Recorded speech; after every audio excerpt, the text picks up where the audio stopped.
हाँ जी, सभी को नमस्कार। बेटा आज हम इक्विलिब्रियम की सेकंड वीडियो लेके आए हैं और अभी स्टार्ट करेंगे इसको थोड़ा सा डिटेल में। इक्विलिब्रियम की जो फर्स्ट वीडियो थी उसमें हम एक्सप्लेन कर चुके हैं अभी तक इक्विलिब्रियम के बेसिक कंसेप्ट के बारे में। मैंने आपको बताया क्या होता है equilibrium, reversible and irreversible reaction का कंसेप्ट मैं आपको सिखा चुका हूं। ग्राफिकल रिप्रेजेंटेशन में उसमें बता चुका हूं कि कैसे इक्विलिब्रियम कंडीशन को ग्राफ से डिनोट किया जाता है। ठीक है, कैसे हमने थोड़ा सा रिएक्शंस के बेसिक्स कंसेप्ट भी उसमें सीखे कि कैसे जैसे जैसे रिएक्शन स्टार्ट होती है तो रिएक्टेंट की कंसंट्रेशन धीरे धीरे डिक्रीज होती है और प्रोडक्ट की कंसंट्रेशन धीरे धीरे इंक्रीज करती है। और एक बीच में एक ऐसा पॉइंट आता है, एक टाइम के बाद रिएक्शन एक ऐसी स्टेट अटेन करती है जहां पे रिएक्टेंट की कंसंट्रेशन और प्रोडक्ट की कंसंट्रेशन बिल्कुल इक्वल हो जाती है। उस पॉइंट को हम बोलते हैं इक्विलिब्रियम पॉइंट, यानी कि उस पॉइंट के बाद, उस पॉइंट के ऊपर इक्विलिब्रियम अटेन हो चुका है। और उसके बाद भी अगर टाइम जैसे जैसे रिएक्शन की प्रोग्रेस होती है ना, और अगर रिएक्टेंट की रेट और प्रोडक्ट की रेट बिल्कुल सेम हो जाती है, यानी कि उस टाइम के बाद रिएक्टेंट की प्रोडक्ट में कन्वर्ट होने की स्पीड और प्रोडक्ट की रिएक्टेंट में कन्वर्ट होने की स्पीड जो है वो बराबर हो जाती है, उसको हम इक्विलिब्रियम कंडीशन बोलते हैं। ठीक है, तो यहां तक हम डिस्कस कर चुके थे। इक्विलिब्रियम के कुछ फीचर्स भी हम डिस्कस कर चुके थे कि क्या क्या इक्विलिब्रियम के फीचर्स होते हैं। वेरियस टाइप्स के फीचर्स हमने उसमें पढ़े, कैरेक्टरिस्टिक इक्विलिब्रियम की हमने उसमें डिस्कस की। ठीक है, तो आज के इस टॉपिक में, आज के इस लेक्चर में हम डिस्कस करेंगे certain more concept about equilibrium. Law of mass action को हम डिस्कस करेंगे, केपी के बारे में डिस्कस करेंगे हम, क्या होता है केपी के एक्स के बारे में भी डिस्कस करेंगे, और इन दोनों का रिलेशनशिप यानी कि केपी के बीच में रिलेशनशिप क्या है, वो सारे हम फैक्टर आज डिस्कस करेंगे। तो एक बार स्टार्ट करते हैं इसके बारे में। टॉपिक है अपना केमिकल इक्विलिब्रियम। केमिकल इक्विलिब्रियम, थोड़ा सा पीछे का रिकैप कर रहा हूं इसमें। पिछले लेक्चर में हमने डिस्कस किया था कि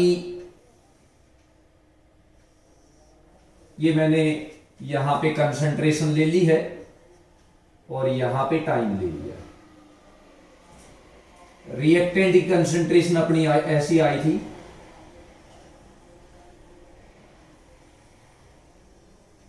ये देखिए, ये रिएक्टेंट की कंसंट्रेशन है और ये प्रोडक्ट की कंसंट्रेशन है। इस पॉइंट के ऊपर मैंने बोला था कि इक्विलिब्रियम अटेन हो चुका है।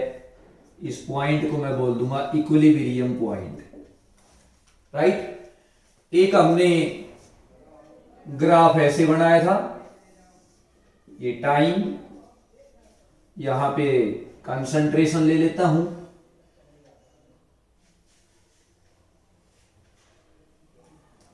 और इसको हम ऐसे कर लेते हैं।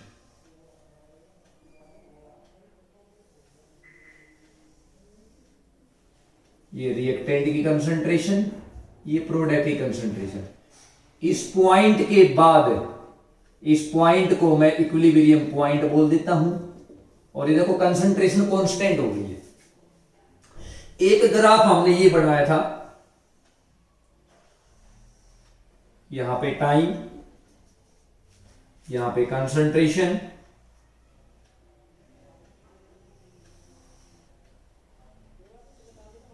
ये देखिए। ठीक है, इस पॉइंट को मैं बोल देता हूं इक्विलिब्रियम पॉइंट। इस पॉइंट के बाद अगर देखेंगे तो रिएक्टेंट की कंसंट्रेशन और प्रोडक्ट की कंसंट्रेशन बिल्कुल क्या हो चुकी है, बिल्कुल कांस्टेंट हो गई है। लॉ ऑफ मास एक्शन के अकॉर्डिंग थोड़ा सा रेट के बारे में अगर मैं बात करूं तो यहां पे मान लो मैं ले लूं रेट। अब मैं कंसंट्रेशन नहीं ले रहा हूं बेटा, रेट ले ली मैंने, स्पीड ले ली है। किस स्पीड से अपना रिएक्टेंट प्रोडक्ट में कन्वर्ट हो रहा है, कितनी स्पीड से, कितनी स्पीड की बात करें, स्पीड की बात, change in concentration per unit time. ठीक है, तो रिएक्टेंट की स्पीड धीरे धीरे डिक्रीज होगी और प्रोडक्ट की स्पीड धीरे धीरे बढ़ेगी, यानी कि रिएक्शन प्रोग्रेस कर रही है अभी। तो रेट ले लिए मैंने यहां पे और यहां पे वर्सेज टाइम ले लिया है। तो आप 1 मिनट के लिए मैं इन्हीं ग्राफ में एक्सप्लेन करता हूं। मैं यहां पे रेट ले लूंगा और ग्राफ ये बन जाएगा, एक मैं ये बना दूंगा ग्राफ, और इसी ग्राफ को यहां पे स्पेस है तो मैं इसी ग्राफ को यहां पे एक्सप्लेन कर रहा हूं। ये रेट और ये टाइम, और ये देखिए, ये देखिए ये रेट है बेटा। अब कंसंट्रेशन नहीं है, इस पॉइंट को मैं बोल दूंगा इक्विलिब्रियम पॉइंट। और नोट करने वाली बात यह है कि अगर मैं कंसंट्रेशन की टर्म में इक्विलिब्रियम को एक्सप्लेन कर रहा हूं तो अपने लिए ये तीनों ग्राफ सही है। ये वाला ग्राफ भी सही है, ये वाला ग्राफ भी सही है, ये वाला भी ग्राफ सही है। आप किसी भी तरीके से एक्सप्लेन कर सकते हो। लेकिन अगर मैं रेट ले लूंगा, रेट वर्सेस टाइम ले रहा हूं, तो आप इस ग्राफ से इक्विलिब्रियम कंडीशन को नहीं समझा सकते। क्यों? क्योंकि यहां पे तो देखो ना, रेट हमने क्या कहा, इक्विलिब्रियम एक ऐसी कंडीशन है, एक ऐसी स्टेट है जहां पर rate of forward reaction become equal to rate of backward reaction. Equilibrium is dynamic in nature, ये हमने पिछले लेक्चर में फीचर्स में डिस्कस किया था। तो अगर मैं रेट ले रहा हूं तो यहां पे तो देखो ना, प्रोडक्ट की रेट और रिएक्टेंट की रेट बराबर थोड़ी है। यहां पे देखो, मैं यहां इस कंडीशन में देखो, यहां इस पॉइंट के बाद इन दोनों की रेट क्या हो चुकी है, बिल्कुल बराबर है, बिल्कुल एक ही स्पीड से रिएक्शन चलती जा रही है। तो अपना रेट की कंडीशन में ये वाला ग्राफ एग्जैक्ट होगा, इस बात का विशेष ध्यान रखिएगा। ठीक है, तो ये सारा सब कुछ मैंने एक बार पिछले लेक्चर में बता दिया था आप लोगों को। आज थोड़ा सा इसको रिकैप किया है मैंने, और आज का जो टॉपिक है वो हम अब प्रोसीड करते हैं।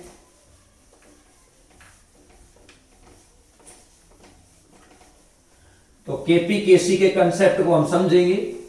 उससे पहले हम आज एक बार समझ लेते हैं कि chemical equilibrium and physical equilibrium क्या चीज है। फिजिकल इक्विलिब्रियम क्या चीज है, ठीक है। तो सबसे पहले हम डिस्कस करते हैं फिजिकल इक्विलिब्रियम। फिजिकल इक्विलिब्रियम, देखिए बेटा, फिजिकल इक्विलिब्रियम क्या है। इफ देयर इज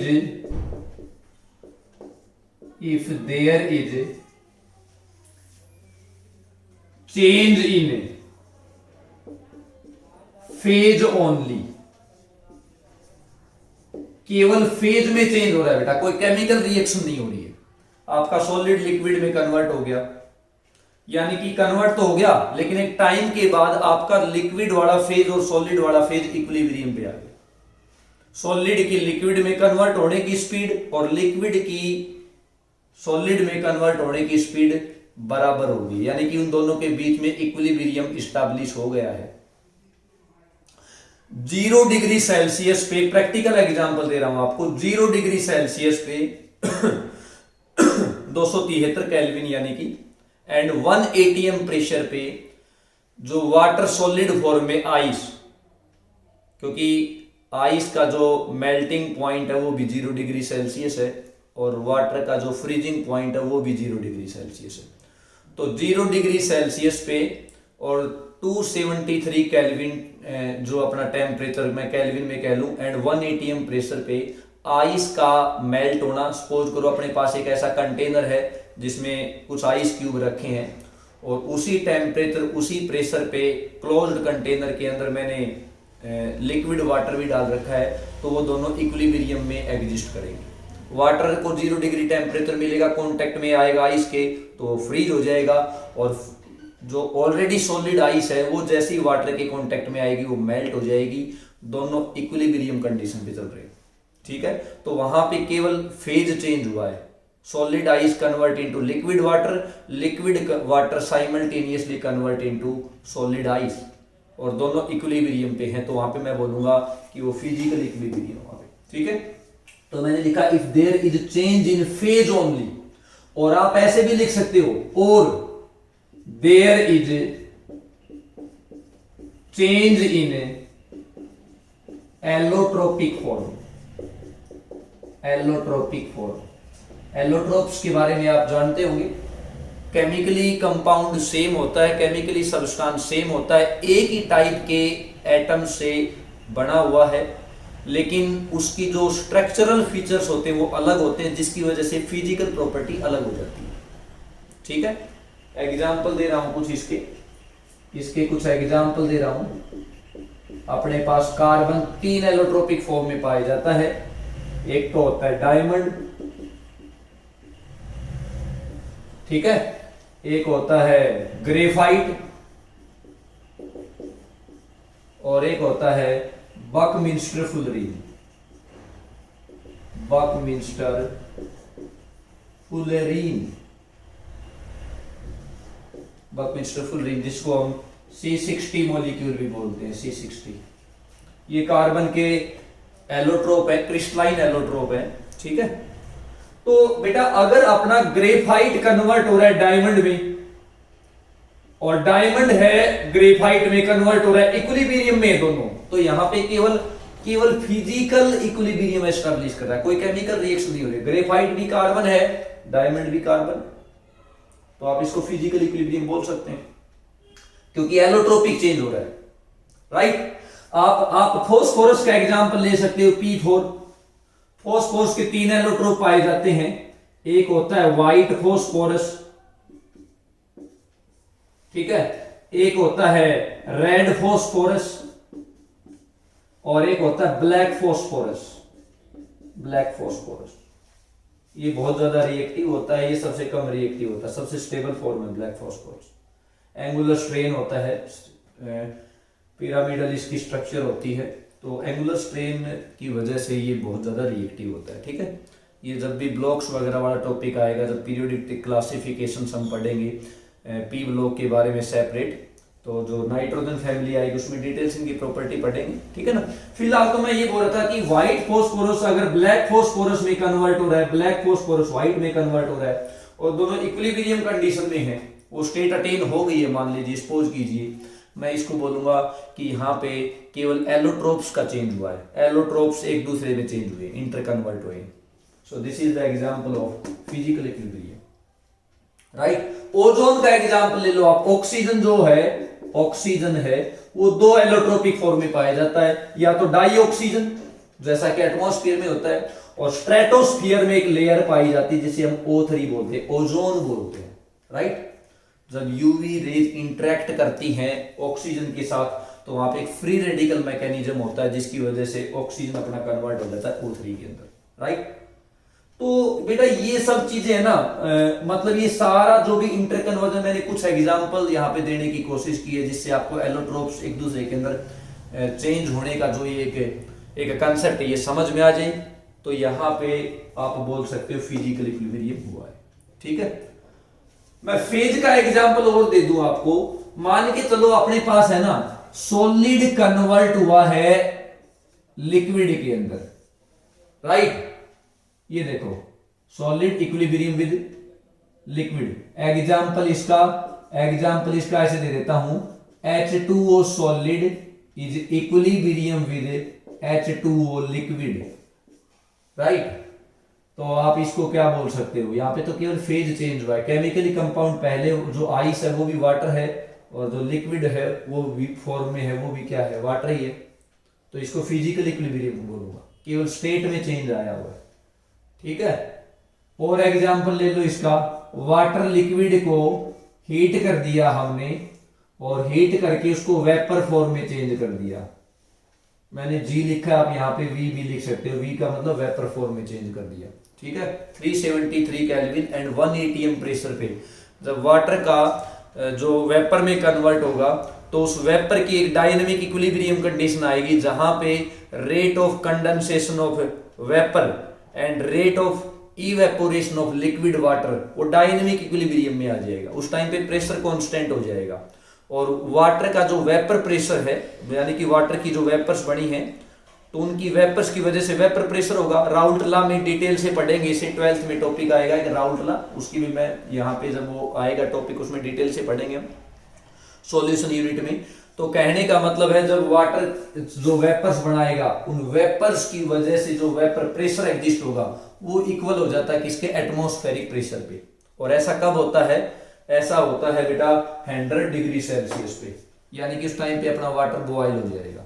ठीक है, बॉइलिंग पॉइंट का कंसेप्ट क्या है, जब किसी भी प्योर लिक्विड की जो वेपर्स है उनके द्वारा जो एग्जर्ट होगा वेपर प्रेशर वो बराबर हो जाए किसके, एटमॉस्फेरिक प्रेशर के, तो उस टाइम पे वो लिक्विड बॉयल होने लग जाता है।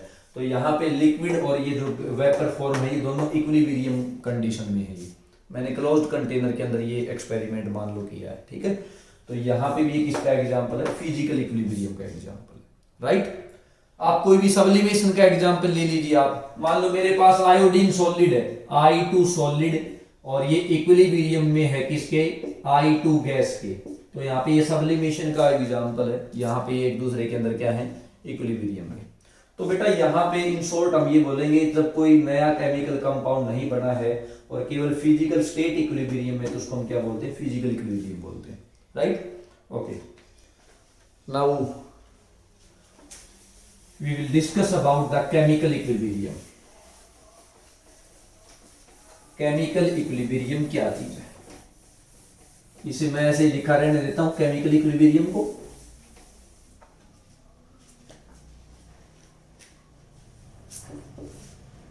When there is a formation of a new chemical compound,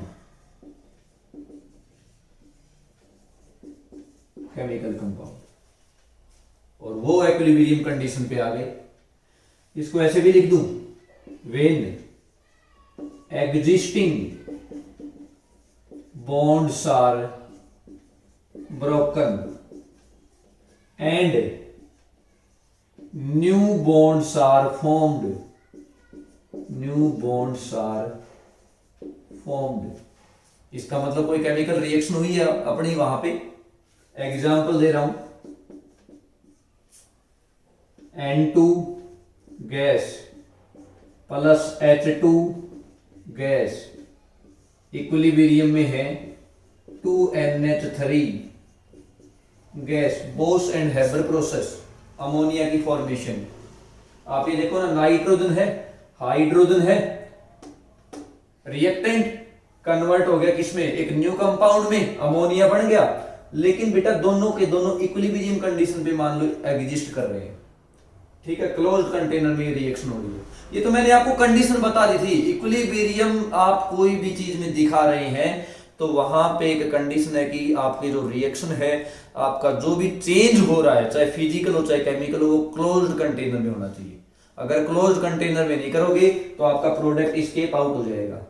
there is no availability of product to convert into reactant. तो यहाँ पे केमिकल चेंज हुआ है, नाइट्रोजन के एग्जिस्टिंग बॉन्ड टूटे हैं, हाइड्रोजन के एग्जिस्टिंग बॉन्ड टूटे हैं। नाइट्रोजन हाइड्रोजन के बीच में पहले से कोई बॉन्ड नहीं है, लेकिन यहाँ पे अब नाइट्रोजन हाइड्रोजन के बीच में बॉन्डिंग हो गई है। सही है, तो नए बॉन्ड बन चुके हैं, केमिकल फॉर्मेशन हुई एक नए कंपाउंड की, इक्विलिब्रियम है। सिंपली मैंने इसको बोल दिया केमिकल इक्विलिब्रियम। राइट, तो ये चीज आप याद रखेंगे। अच्छा, यहां पे आपको ये एग्जाम्पल वगैरह याद रखने की जरूरत, मतलब मैं ये कह रहा हूं केमिकल इक्वेशन और इनकी बैलेंसिंग की जरूरत नहीं है। जब भी आपको इक्विलिब्रियम से रिलेटेड इक्वेशन देगा और उससे रिलेटेड पूछता है आपसे, ठीक है, तो आपको ये रिएक्शन ये प्रोवाइड करवाएगा, इक्वेशन प्रोवाइड करवाएगा, इनके स्टोइकियोमेट्रिक कोएफिशिएंट भी आपको देगा वो, अगर आपसे केपी केसी की वैल्यू पूछता है तो। राइट, तो ये था भाई केमिकल इक्विलिब्रियम के बारे में। और भी बहुत सारे एग्जाम्पल हैं, सारा का सारा अपना केमिकल इक्विलिब्रियम ही चलेगा।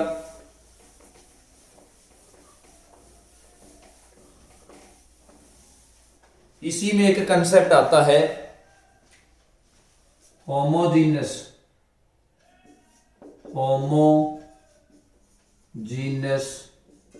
इक्विलिब्रियम। देखिए क्या है, होमो का मतलब same, when all the reagent, मैं यहां पे रिएजेंट वर्ड यूज कर रहा हूं। रिएजेंट का मतलब होता है रिएक्टेंट एंड प्रोडक्ट। ठीक है। जहां पे मैं रिएजेंट वर्ड यूज करूं, रिएजेंट का मतलब केवल रिएक्टेंट तक ही स्पेसिफाई नहीं है, उसमें रिएक्टेंट भी शामिल होता है, प्रोडक्ट भी शामिल होता है अपना। When all the reagent are in same phase, obviously equilibrium बोल रहा है तो इक्विलिब्रियम तो एस्टैब्लिश है वहां पे, बस फेज सेम कर दिए मैंने रिएक्टेंट के और प्रोडक्ट के। एग्जांपल दे रहा हूं, अभी रिसेंटली एग्जांपल दिया था N2 gas, hydrogen gas, equilibrium in ammonia gas. आप देखो ना, अपना जो रिएक्टेंट है वो गैसियस फेज में है, आपका जो प्रोडक्ट है वो भी गैसियस फेज में है। मैं रिएजेंट वर्ड यूज कर दूं और रिएजेंट का फेज सेम है बेटा, gas and gas, different phase नहीं है, सेम फेज है, होमोजीनियस।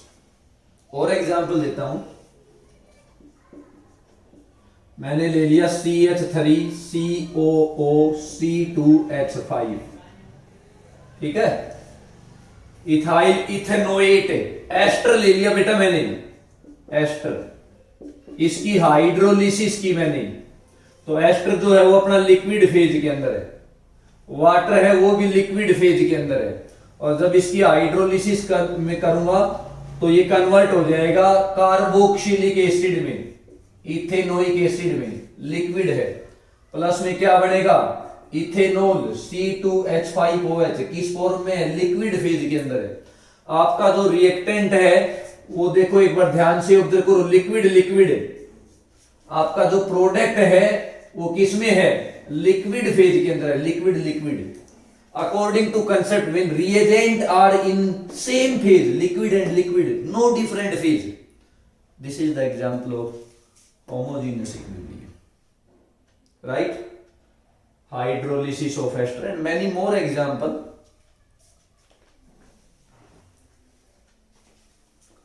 साफ कर दूं, नोट कर लिया होगा आपने ये।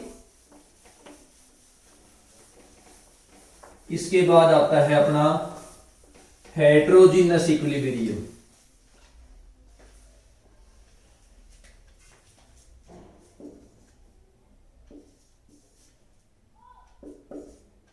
हेटेरोजीनस इक्विलिब्रियम, हेटेरो का मतलब होता है different, not same.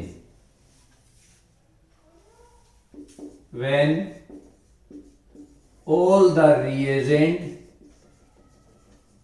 Means reactant and product are in a different phase, different phase, this is known as heterogeneous equilibrium. Establish है, इक्विलिब्रियम हो जाए। तो यहां पे देख पा रहे हैं आप, कैल्शियम कार्बोनेट सॉलिड फॉर्म में है रिएक्टेंट, आपका जो प्रोडक्ट है वो प्रोडक्ट है आपका CO2 तो गैस है, लेकिन ये CaO जो है ये सॉलिड फॉर्म में है, ठीक है। तो यहाँ पे हम बोल सकते हैं कि डिफरेंट फेज में है, और डिफरेंट फेज में है तो हम इसको क्या बोलेंगे, हम इसको बोलेंगे हेटेरोजीनियस इक्विलिब्रियम, ठीक है। रिएक्टेंट एंड प्रोडक्ट अपने डिफरेंट फेज में है, okay.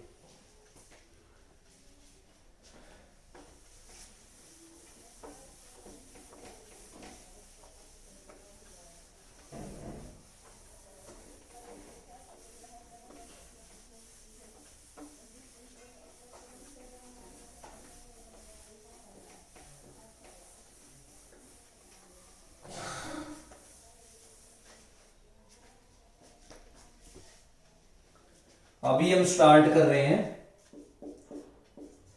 Law of mass action. एक थ्योरेटिकल कंसेप्ट है बेटा ये, it is a theoretical concept, theoretical concept. अच्छा, इसी के साथ साथ मिलता जुलता है ना, अपने एक आता है rate law expression, rate law expression. इसको हम केमिकल काइनेटिक्स में डिस्कस करेंगे। केमिकल काइनेटिक्स 12th का एक टॉपिक है जिसमें हम रिएक्शन की स्पीड के बारे में बेसिकली बात करते हैं। एक्चुअल में क्या है कि थर्मोडायनेमिक्स हमें बताती है कि कोई रिएक्शन फिजिबल है या नहीं है, रिएक्शन की स्पॉन्टेनिटी के बारे में बताती है। जहां पे आप एक थर्मोडायनेमिक फंक्शन है गिव्स free energy delta G is equal to delta G is equal to delta H minus T delta S. अगर अपनी डेल्टा जी की वैल्यू 0 आती है तो सिस्टम इक्विलिब्रियम में है।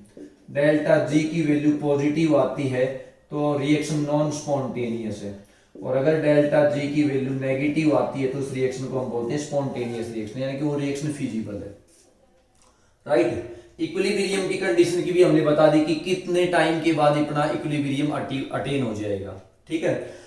और अगर हम स्पीड की बात करें, रिएक्शन की कितनी स्पीड से आपका रिएक्टेंट प्रोडक्ट में चेंज हो रहा है, ठीक है, या कितनी स्पीड से आपका प्रोडक्ट है वो रिएक्टेंट में वापस चेंज हो रहा है, तो इसके बारे में थर्मोडायनेमिक्स और केमिकल इक्विलिब्रियम कुछ नहीं बताता। स्पीड के बारे में किसमें डिस्कस करेंगे हम, केमिकल काइनेटिक्स में डिस्कस करेंगे। ठीक है। तो वहां पे एक कंसेप्ट आएगा rate law expression. No doubt दोनों के दोनों, लॉ ऑफ मास एक्शन भी और रेट लॉ एक्सप्रेशन दोनों के दोनों स्पीड ऑफ रिएक्शन की बात करते हैं, स्पीड ऑफ रिएक्शन की बात करते हैं। तो फिर दोनों में डिफरेंस क्या हुआ? डिफरेंस ये हुआ कि ये जो लॉ है रेट लॉ एक्सप्रेशन, ये प्रैक्टिकल अप्रोच है बेटा, practical approach. Experiment carried out करना पड़ेगा तभी आप रिएक्शन की ऑर्डर की बात करेंगे। आप कितने ऑर्डर की रिएक्शन है, 0 ऑर्डर की है, फर्स्ट ऑर्डर की है, सेकंड की है, थर्ड की। ठीक है। और ये जो लॉ ऑफ मास एक्शन है ये थ्योरेटिकल कंसेप्ट है। ठीक है। तो एक बार समझते हैं क्या है law of mass action.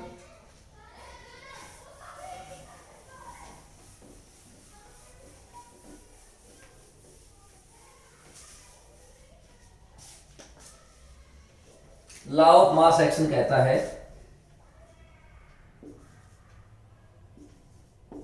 Rate of reaction is proportional to the active mass of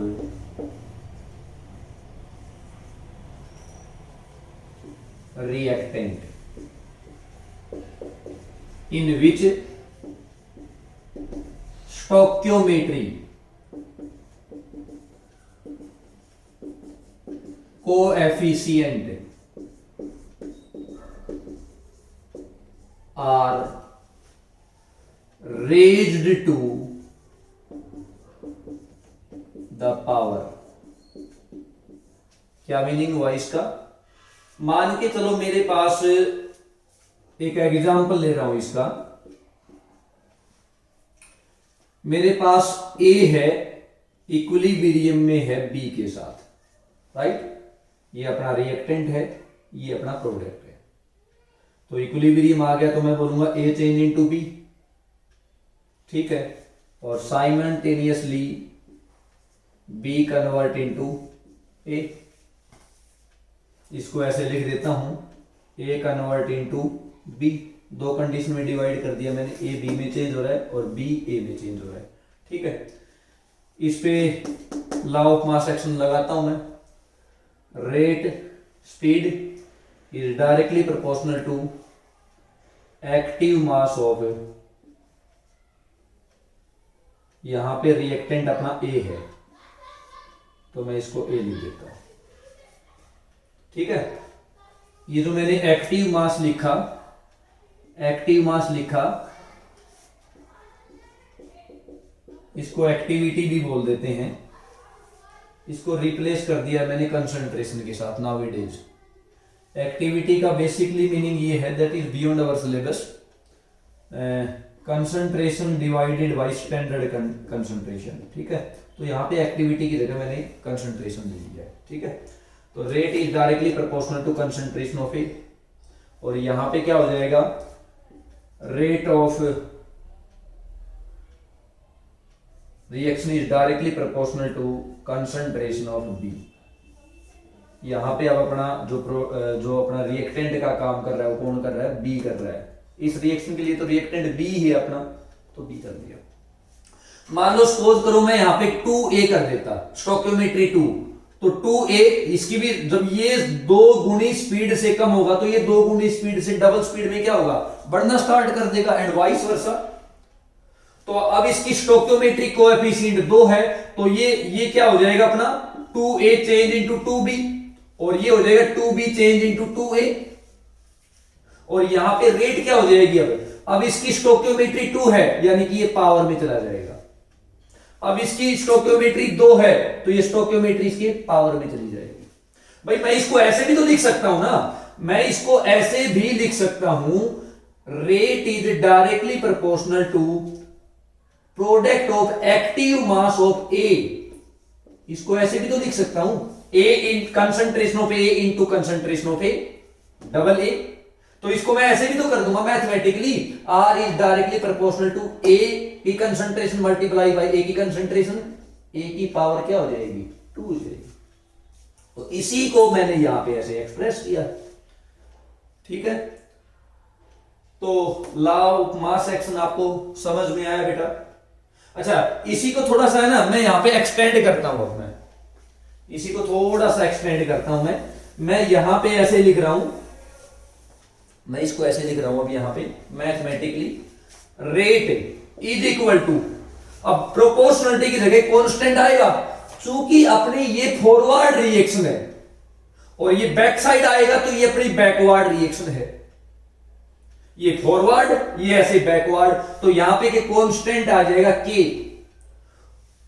forward reaction का कांस्टेंट, क्योंकि ए बी में है वो फॉरवर्ड वाला स्टेप है, और ये हो जाएगा कंसंट्रेशन ऑफ ए का स्क्वायर, और इसको लिख दूंगा मैं R is equal to constant किसका, बैकवर्ड रिएक्शन का, और ये हो जाएगा बी का स्क्वायर।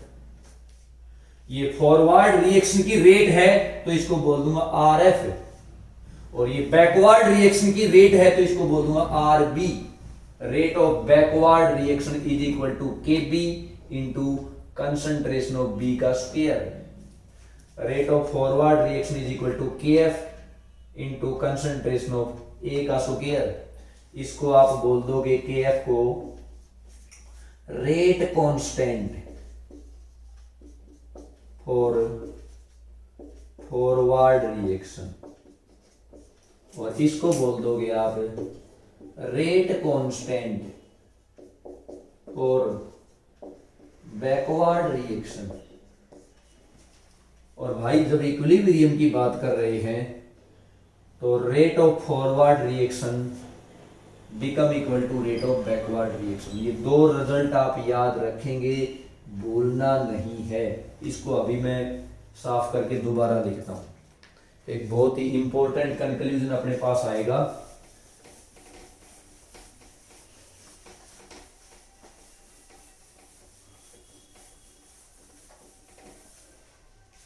इसको कर देता हूं मैं, हमने लिखा था R F is equal to K F concentration of A का स्क्वायर, और हमने लिखा था R B is equal to K B concentration of B का square. At equilibrium R F become equal to R B. R F की value put कर दो, K F into concentration of A का square is equal to R B की value put कर दो, K B concentration of B का square. जब ये दोनों बराबर हो गए हैं तो मैं इनको लिख सकता हूं K F divided by K B, और ये हो जाएगा अपना कंसंट्रेशन ऑफ बी का square divided by concentration of A का स्क्वायर। दोनों की कंसंट्रेशन बराबर हो गई बेटा, और यहां से अपने पास एक नया कांस्टेंट आ जाएगा के, क्योंकि मैं कंसंट्रेशन यूज कर रहा हूं तो मैं यहां पे लिखूंगा के सी, रेट कांस्टेंट। और कब, जब कंसंट्रेशन इक्विलिब्रियम आ गया है तो कांस्टेंट, और ये कंसंट्रेशन के लिए मैंने C यूज किया है यहाँ पे, Kc। इस Kc को मैं बोल रहा हूं this is a new constant at equilibrium condition. Equilibrium पे ऐसा हुआ है, इसको दे देंगे हम नाम equilibrium constant when concentration of both reactant and product become equal. इसको मैंने केसी से डिनोट किया है, ठीक है। और यहीं पे आता है अपना इसी में लॉ ऑफ केमिकल इक्विलिब्रियम। ये इसकी मैथमेटिकल नोटेशन आ गई बेटा अपने पास, लॉ ऑफ केमिकल इक्विलिब्रियम की। According to law of chemical equilibrium when a reaction attain equilibrium the concentration of a product in which stoichiometric coefficient raised to the power and the ratio किस किस के बीच में ratio है, ये concentration of product and concentration of reactant, दोनों की ratio क्या होगी, इक्वल आ गई, कांस्टेंट आ गई, ठीक है। Become equal to concentration of A in which stoichiometric coefficient raised to the power, ठीक है। और दोनों का ये रेशियो क्या आ गया, कांस्टेंट आ गया, ठीक है। इसी को बोला हमने law of chemical equilibrium. I hope आपको ये अच्छे से समझ में आया होगा। थोड़ा सा रिकैप करना है तो कर देता हूं जल्दी से। Rate of forward reaction become equal to rate of backward reaction. RF की value KF concentration of A का square is equal to RB की value KB concentration of B का स्क्वायर। केएफ और केबी बराबर हो गया क्योंकि दोनों कांस्टेंट, भाई रेट बराबर है तो कांस्टेंट भी तो बराबर होंगे ना। तो KF divided by KB is equal to B का स्क्वायर कंसंट्रेशन ऑफ बी का square divided by concentration of A का स्क्वायर। और यहां से एक नया कांस्टेंट आ गया अपने पास केसी, ठीक है। इस केसी को मैंने बोला इक्विलिब्रियम कांस्टेंट। कंसंट्रेशन बराबर है तो मैंने केसी लिख दिया। जब अपने पास गैसियस प्रोडक्ट और गैसियस रिएक्टेंट होगा तो मैं यहाँ पे केपी लिख दूंगा। In terms of mole fraction यहाँ पे मैं क्या कर दूंगा, केएक्स कर दूंगा, राइट। तो हो जाएगा, ये कोई ऐसी दिक्कत वाली बात नहीं है। और इसी को मैंने मैथमेटिकल फॉर्म बताया, law of chemical equilibrium. Okay okay.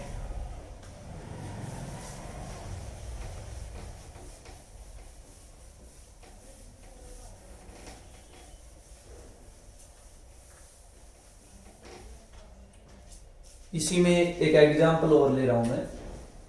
मान लो मैंने लिया 2a change into 2b, equilibrium condition है।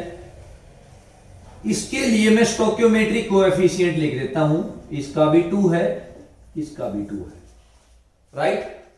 इसके लिए Kc की वैल्यू हो जाएगी concentration of B stoichiometric power में ले गया divided by concentration of A और स्टोइकियोमेट्रिक पावर में ले जाओ 2। मैं यहां पे ले रहा हूं केपी। अगर अपने पास गैसियस अपने पास रिएजेंट है तो गैस के लिए कंसंट्रेशन यूज नहीं करते, वहां पे प्रेशर में एक्सप्रेशन करते हैं इसका। केपी की वैल्यू हो जाएगी pressure of B power stoichiometric power, stoichiometric coefficient power में ले गया divided by pressure of A, और इसकी स्टोइकियोमेट्री 2 है, ये 2 हो गया। यहां पे जो ये P है, ये जो P है वो है partial pressure of B and A। यहां पे जो ये मैंने स्क्वायर ब्रैकेट यूज किया है ये है concentration which is equal to number of moles per unit volume N by V। और अगर मैं लिख रहा हूं Kx की टर्म में equilibrium constant eight in terms of mole fraction x number of moles divided by total number of moles, mole concept में पढ़ा था हमने। तो ये हो जाएगा कंसंट्रेशन ऑफ B इसकी power 2 divided by concentration of A इसकी पावर 2। यहां पे ये जो x है ये है अपना mole fraction right, which is equal to mole fraction of B is equal to number of moles of B divided by total number of moles, right. तो ऐसे हम इसको कर सकते हैं। हालांकि इससे आज तक जेई ने कभी कोई क्वेश्चन नहीं पूछा है। JEE never asked any question yet, अभी तक जेई ने इससे कोई भी क्वेश्चन नहीं पूछा कि एक्स, ठीक है। एक बात और स्पेशल नोट करके यहां पे मेंशन कर रहा हूं मैं, नोट बहुत ही विशेष बात है। एक्टिविटी जिसको हमने अब रिप्लेस कर दिया कंसंट्रेशन से, ऑफ प्योर सॉलिड और pure liquid is always unity. अगर अपने पास कोई प्योर सॉलिड है या प्योर अपने पास लिक्विड है तो उसकी कंसंट्रेशन में हमेशा यूनिटी मानूंगा। यानी कि एक्सप्रेशन में केवल और केवल हम क्या लिखेंगे, केवल हम गैसियस रिएजेंट के बारे में ही डिस्कस करेंगे, ठीक है। प्योर अगर सॉलिड है और लिक्विड है तो उसकी कंसंट्रेशन या उसकी एक्टिविटी मैंने आपको बताया concentration divided by standard condition concentration, तो वो एक दूसरे को कैंसिल आउट कर देंगे और उनकी वैल्यू क्या हो जाएगी, यूनिटी हो जाएगी, ठीक है। ओके,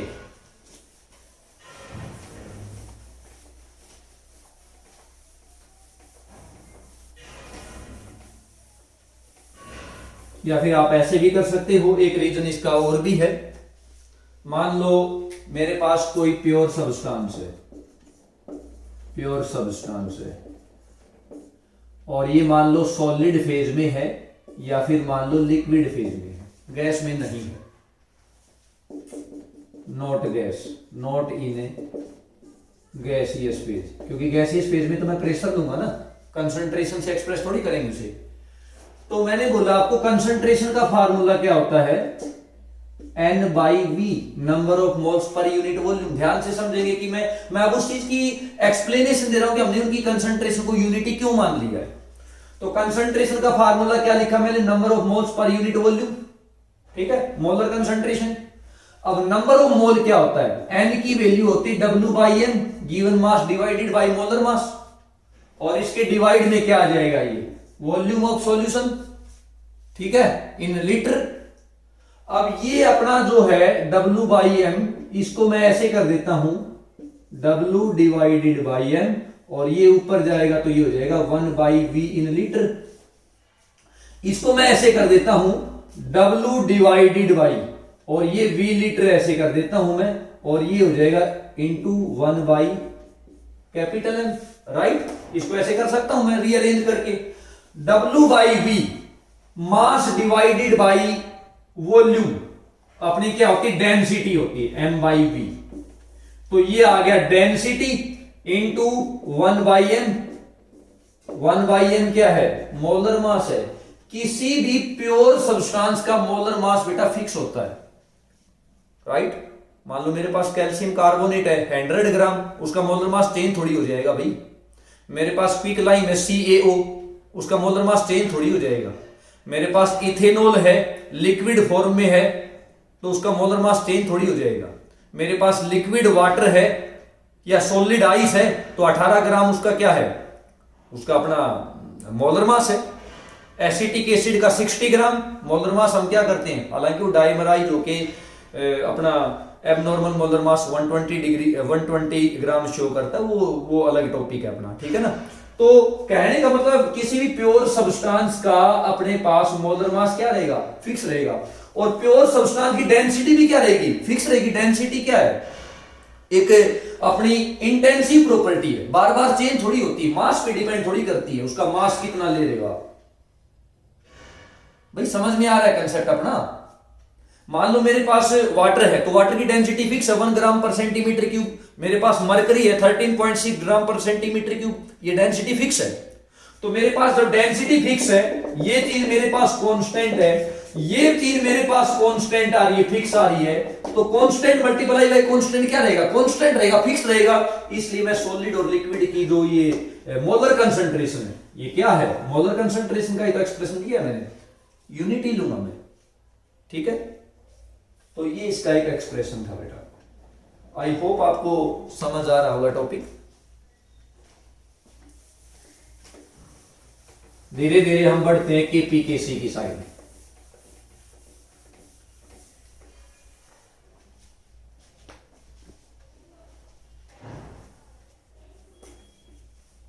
मेरे पास है ए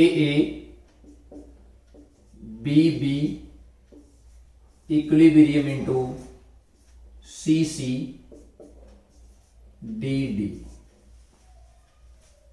reactant convert into product, product convert into reactant, reagent अपने हैं। स्टोइकियोमेट्रिक कोएफिशिएंट बताओ इनके, small A, small B, small C, small D. Stoichiometric coefficient हो गए। मैं यहां पे लिखता हूं इस रिएक्शन के लिए डेल्टा एम जी की value. What is delta M G? It is only for gas या गैसियस रिएजेंट।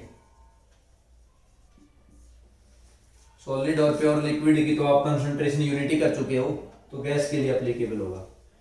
डेल्टा एन जी का मतलब होता है सम ऑफ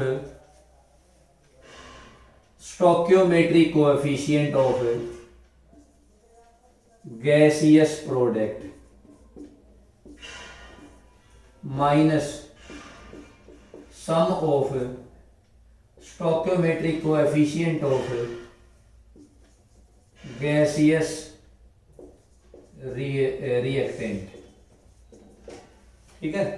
यानी कि इस रिएक्शन के लिए डेल्टा एम जी क्या हो जाएगा, डेल्टा एम जी हो जाएगा गैसियस प्रोडक्ट का स्टोइकियोमेट्री का sum C plus D minus reactant का स्टोइकियोमेट्रिक कोएफिशिएंट का सम ए प्लस बी।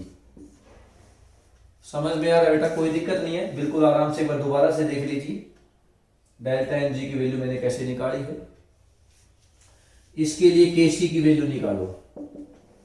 केसी की वैल्यू क्या हो जाएगी, according to law of mass action क्या करेंगे हम, अभी हमने डिस्कस किया है, प्रोडक्ट की कंसंट्रेशन डिवाइडेड बाय रिएक्टेंट की कंसंट्रेशन। स्टोइकियोमेट्री किस में चली जाएगी, पावर में चली जाएगी, और उन दोनों का रेशियो क्या आएगा, कांस्टेंट आएगा according to law of chemical equilibrium.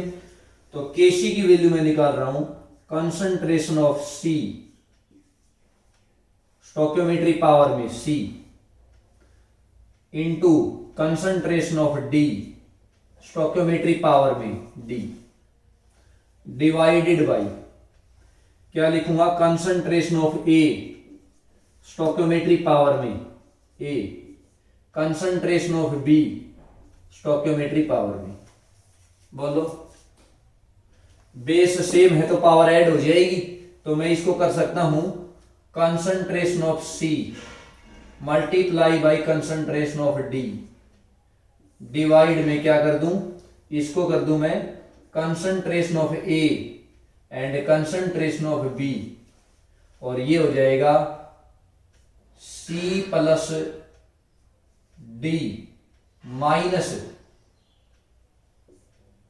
A plus B, C plus D minus, आगे स्पेस नहीं तो ऊपर लिख दिया A plus B, C plus D minus A plus B क्या है, डेल्टा एन जी। तो केसी की वैल्यू लिख सकता हूं मैं यहां से concentration of C multiply by concentration of D, divide में concentration of A, concentration of B, और यहां लिख देता हूं मैं डेल्टा एन जी। बोलो समझ में आया क्या ये मैथमेटिकल एक्सप्रेशन? यूनिट क्या हो जाएगी इसकी, कंसंट्रेशन की यूनिट क्या है, मोल पर लीटर, तो यूनिट हो गई मोल पर लीटर, ठीक है, और ये हो जाएगा डेल्टा एन जी। ये केसी की टर्म आ गई इसके लिए। अगर मेरे को लेना है यहां पर इसी चीज को मैं ऐसे कर रहा हूं, ये डेल्टा एन जी की वैल्यू थी अपनी यहां पे, सम ऑफ गैसियस ये प्रोडक्ट, वो मैंने कंसंट्रेशन की टर्म में बताया था। केपी की वैल्यू लिखनी है तो हो जाएगा प्रेशर ऑफ सी की power C into pressure of D की power D divided by pressure of A की power A into pressure of B की पावर बी। बेस से मैं पावर ऐड हो जाएगी, इसी को मैं लिख दूंगा pressure of C into pressure of D divided by pressure of A into pressure of B, और यहां पे ले लूंगा C plus D minus A plus B. इसको लिख दूंगा P C into P D divided by P A into P B, और ये हो जाएगा डेल्टा एन जी। इसकी यूनिट क्या हो जाएगी, इसकी यूनिट प्रेशर की यूनिट एटमॉस्फेयर, और ये हो जाएगा डेल्टा एन जी, राइट। और इसी में मैं एक्सप्रेस कर देता हूं के एक्स, के एक्स हो जाएगा मोल फ्रैक्शन ऑफ सी की power C into mole fraction of D की power small D divided by mole fraction of A की power small A into mole fraction of B की पावर स्मॉल बी।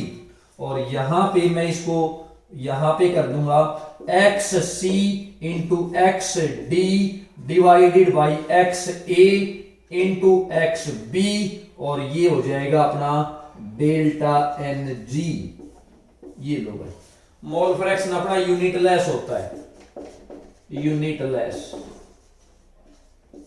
हालांकि किसी किसी book में लिखता है कि केपी कैसे भी यूनिट लेस लिए जाते हैं। यूनिट लेस क्यों लिए जाते हैं, क्योंकि मैंने बताया ना, अगर एक्टिविटी की टर्म में देखो तो एक्टिविटी क्या, concentration divided by standard concentration, right. और उसकी वैल्यू क्या मान लूंगा, कंसंट्रेशन डिवाइडेड बाय कंसंट्रेशन क्या हो जाएगा, कैंसिल आउट कर देगा, यूनिट लेस आ जाएगा वो। भाई प्रेशर को देखो ना, atmosphere divided by atmosphere unit ही हो जाएगा, ठीक है। तो उसको यूनिट लेस हो जाएगा अपना, समझ रहे होंगे आप इसको।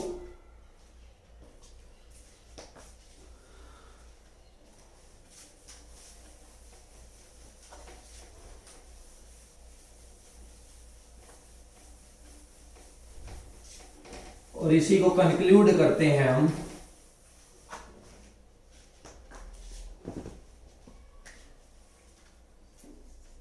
रिलेशनशिप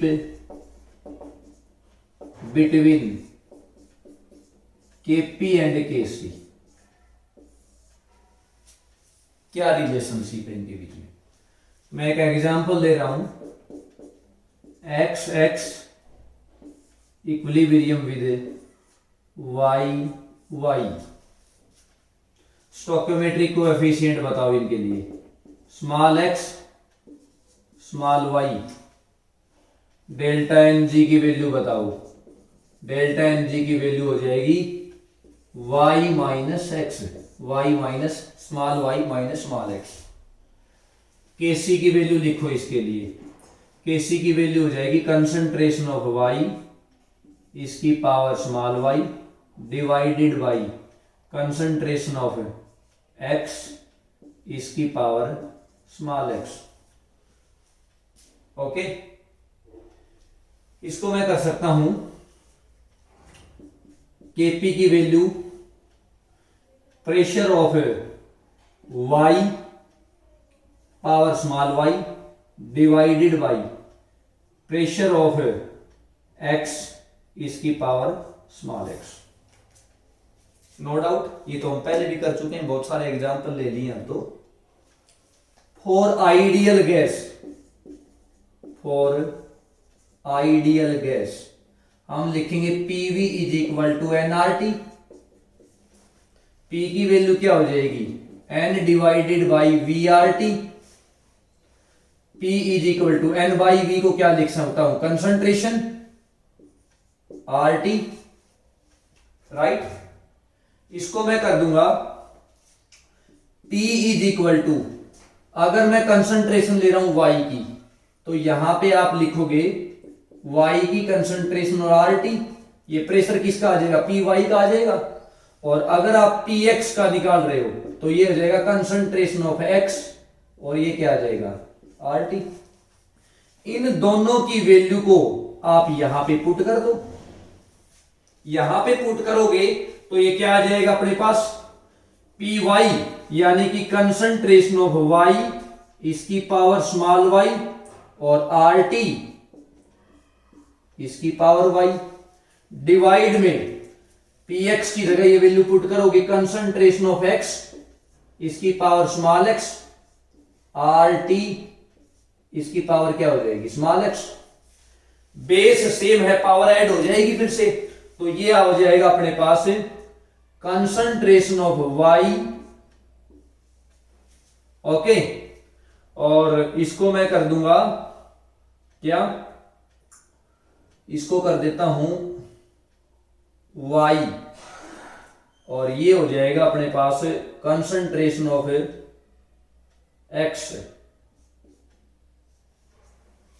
ठीक है, और ये हो जाएगा अपना, इसको कर देता हूं मैं, इसको कर देता हूं आर टी और y माइनस एक्स। ठीक है, इसको आगे सोल्व करेंगे तो y डिवाइडेड बाई एक्स की कंसंट्रेशन, ये अपने पास किसकी वैल्यू है, ये देखो ना, Kc की वैल्यू है ये रही, तो इसकी जगह मैं Kc लिख सकता हूं, और ये सारा एक्सप्रेशन किसका चल रहा है, Kp का।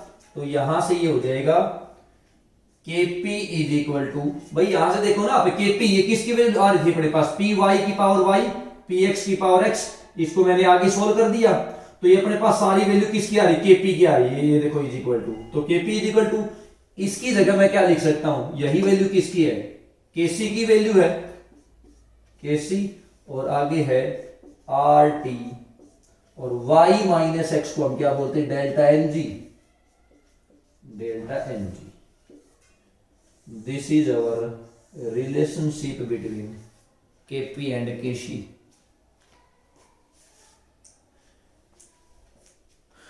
ये देखो भाई अपने पास तीन वेरिएबल यहां पे मिलेंगे, डेल्टा एन जी की वैल्यू, आर की वैल्यू कांस्टेंट है 1/12 which equal to 0.0821 litre atmosphere per mole पर केल्विन।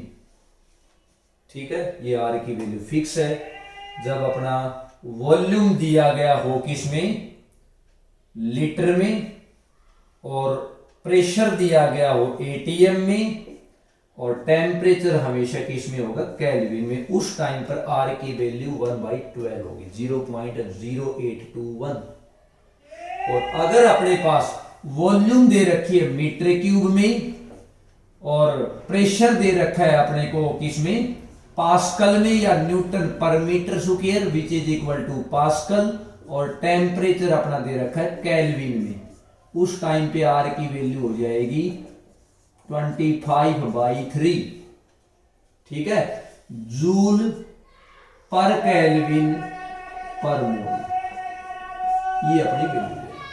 ठीक है, 25/3, ये 25/3 वैल्यू आएगी 8.314 जूल पर केल्विन पर मोल।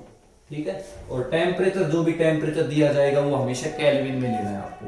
डेल्टा एन जी के लिए मैंने आपको बता ही दिया, केवल गैसियस प्रोडक्ट और गैसियस रिएक्टेंट को ही कंसीडर करेंगे आप। तो ये Kp Kc का रिलेशनशिप है। आपके पास Kp की वैल्यू पता है, Kc की वैल्यू निकाल सकते हो आप। ठीक है, अगर Kp अपने पास दे रखा है तो Kc की वैल्यू हो जाएगी Kc is equal to Kp divided by R T, और ये डेल्टा एन जी। तो ये हम इसको इंटर कन्वर्ट कर सकते हैं आपस में।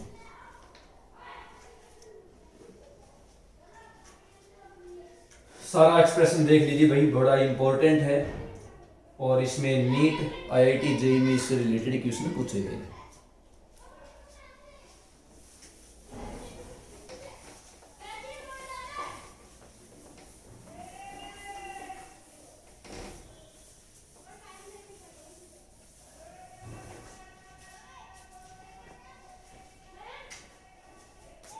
Kp is equal to Kc RT की पावर डेल्टा Ng।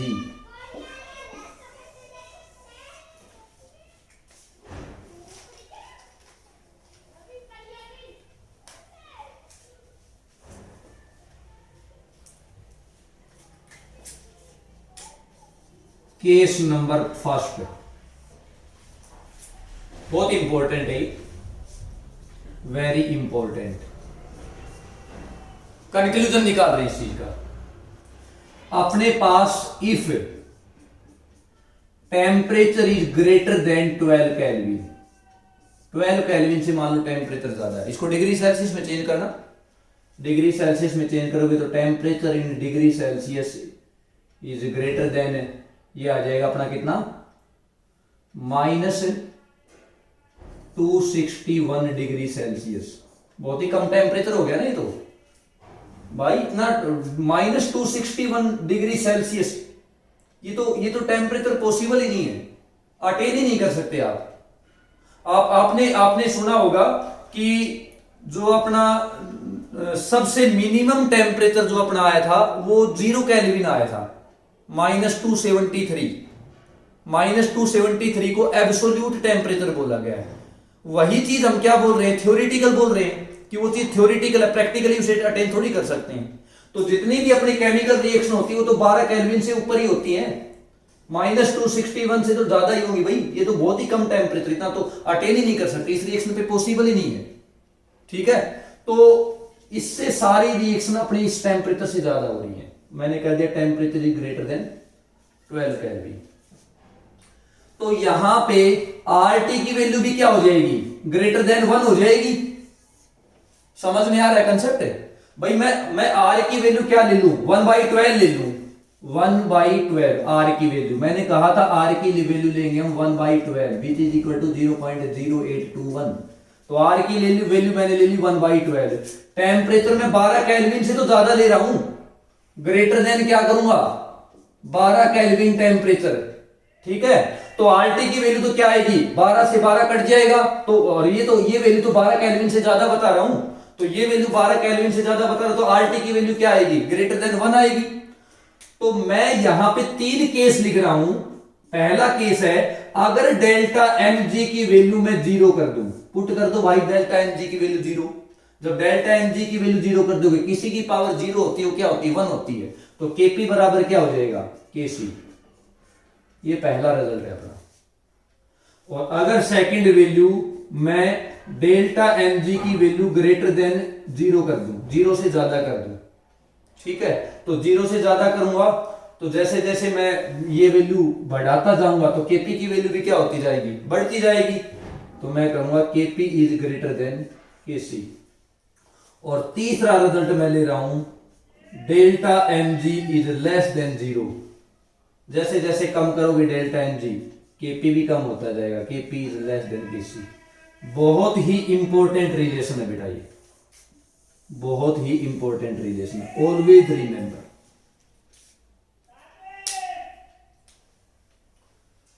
ये आपकी बुक में भी गिवन है, वीडियो पॉज करके इसका स्क्रीनशॉट ले लो चाहिए, बहुत ही इंपॉर्टेंट रिलेशनशिप है। और केस नंबर सेकंड इसका और मैं बता दूं, जो कि नॉर्मली बुक में गिवन नहीं होता है। अगर मैं टेम्परेचर ले लूं less than 12 kelvin, 12 kelvin, normal old book में शायद मिल जाए तो मिल जाए, जो नए एडिशन आ रहे हैं उनमें नहीं मिलेगा, ये मैं बता दूंगा आपको। तो मैं एक बार वर्बली बता दूं, टेम्परेचर अगर लेस देन 12 केल्विन में ले लूंगा तो इसका मतलब ये तो -261 से भी कम टेम्परेचर आ जाएगा, वो तो पॉसिबल ही नहीं, मैं यही टेम्परेचर पॉसिबल नहीं बता रहा हूं। तो RT की वैल्यू क्या आ जाएगी, लेस देन 1 आ जाएगी। ठीक है भाई, आप एक मिनट के लिए मान लो इसको कि मान लो केस नंबर सेकंड में ये ले लूं, केस नंबर सेकंड में ले रहा हूं, case number second temperature is less than 12 kelvin, यानी कि temperature in degree Celsius is less than -261 degree Celsius. इससे भी कम टेम्परेचर क्या करेंगे, पॉसिबल ही नहीं है, हाइपोथेटिकल केस है। सारी की सारी रिएक्शन तो अपने इस टेम्परेचर से ऊपर चलेगी ना, इसलिए ये उसमें मैंने क्यों बोला कि नई वाली बुक में क्यों नहीं मिलता ये कंसेप्ट जो ये अभी करवाऊंगा, क्योंकि ये पॉसिबल ही नहीं है इस टेम्परेचर पे रिएक्शन होना, केवल थ्योरेटिकल कंसेप्ट है ये। तो आरटी की मैं इससे कम करूंगा तो ये आरटी की वैल्यू क्या हो जाएगी, लेस देन 1 आ जाएगी। भाई आर की वैल्यू 1/12 और टी की वैल्यू 12 केल्विन से भी कम रख रहे हो आप, तो आरटी की वैल्यू 1 से भी कम आएगी। तो उस केस में क्या हो जाएगा, case number 1 delta M G की वैल्यू अगर मैं 0 कर दूं तो वही आएगा KP is equal to KC. भाई KP is equal to KC, M G की वैल्यू 0 कर दो, ये 0 पावर 0 1, केपी बराबर है केसी। आर और टी तो आपका कांस्टेंट है। केस नंबर सेकंड, अगर मैं डेल्टा एम जी की वैल्यू ग्रेटर देन 1 कर दूं, अब ये वैल्यू आप एक मिनट के लिए मान के चलो, मान लो ये वैल्यू मैं 1 से ज्यादा कर रहा हूं, 1 से ज्यादा कर रहा हूं, यानी कि मैं आर टी की वैल्यू लेस देन 1 है ना, तो मान लो मैं आर और टी की वैल्यू हाफ कर दूं, 1/2 कर दूं, तो पावर मैं क्या करूंगा, 1 से ज्यादा करूंगा, 1 से ज्यादा करूंगा तो नीचे चला जाएगा ना। तो डेल्टा एम जी की वैल्यू जैसे जैसे मैं बढ़ाऊंगा तो केपी तो कम होगा ना। भाई आप किसी भी चीज को डिवाइड कर रहे हो तो जैसे 1/2 है, आप उसको क्या करोगे 1/4 करोगे तो वो वैल्यू और कम आएगी ना। आप 1/5 करोगे तो और कम आएगी, 1/10 करोगे तो और कम आएगी। यानी कि जैसे जैसे डेल्टा एम जी बढ़ाता जाऊंगा केपी की वैल्यू कम होती जाएगी। तो ये हो जाएगा केपी इज लेस देन केसी। और अगर मैं डेल्टा एम जी की वैल्यू लेस देन 1 करूंगा तो ये आ जाएगा KP is greater than KC. Not given in ordinary book, इसलिए रिमेंबर ऑलवेज रिमेंबर। बहुत इंपॉर्टेंट कंक्लूजन बता दिया आपको। आई होप लेक्चर आपको बेटा समझ में आया होगा। केपी केसी का रिलेशनशिप पढ़ लिया हमने और लॉ ऑफ मास एक्शन पढ़ लिया है। लॉ ऑफ मास एक्शन की जो प्रैक्टिकल अप्रोच है वो रेट लॉ एक्सप्रेशन से है, जिसे हम 12th में डिस्कस करने वाले हैं। तो आज के लिए इतना ही। Thanks for your great cooperation. Video अगर पसंद आई है तो please like share and subscribe कर दीजिएगा। कोई भी इससे रिलेटेड डाउट है कमेंट बॉक्स में अपना कमेंट कर दीजिएगा। आज के लिए इतना ही। Thank you, have a good day.